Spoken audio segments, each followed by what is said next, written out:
ধাক্কা দিয়ে স্টার্ট দিয়েছে। এখন ধাক্কাটা দিলাম কেন, ওনার প্রশ্ন হচ্ছে ধাক্কা দিয়ে স্টার্ট দিলে কীভাবে কী করে।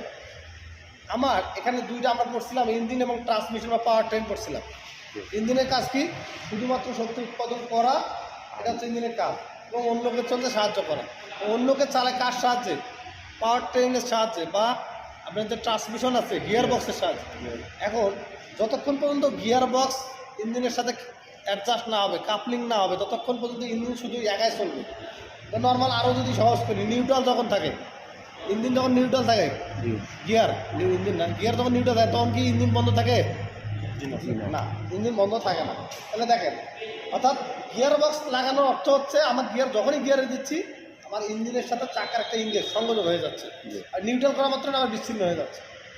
যখন সংযোগ হয় ইঞ্জিনের শক্তিটা চাকায় যায়, ঠিক আছে।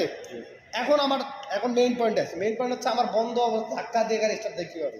আমি ধাক্কা দেওয়ার সময় গিয়ারের আগে রাখি, কী করে, গিয়ারের আগে নিয়ে ক্লাস চাপাই ধরে। ক্লাস মানে হচ্ছে বিচ্ছিন্ন, এখানে ক্লাস চাপার অর্থ হচ্ছে ইঞ্জিনের সাথে পাওয়ার ট্রেন বিচ্ছিন্ন, গিয়ারবক্স বিচ্ছিন্ন, ক্লাস চাপে ধরে থাকে। এবং ধাক্কা দিতে দিতে যখন কী করে, চালক ক্লাসটা ছেড়ে দেয়।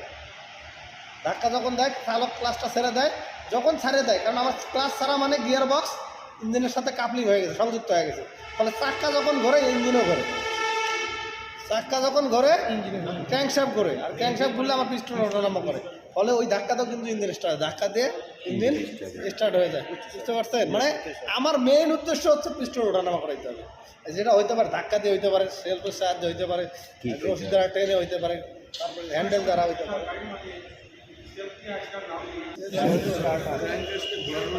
হচ্ছে ক্র্যাঙ্কশ্যাফটকে ঘোরানো, পিস্টনটাকে ওঠানামা করানোর কাজটা হচ্ছে কি সেলফ স্টার্টার। আমরা আরেক ভাষায় বলি ক্র্যাঙ্কিং মোটর, অন্য ভাষায় বলে হচ্ছে ক্র্যাঙ্কিং মোটর।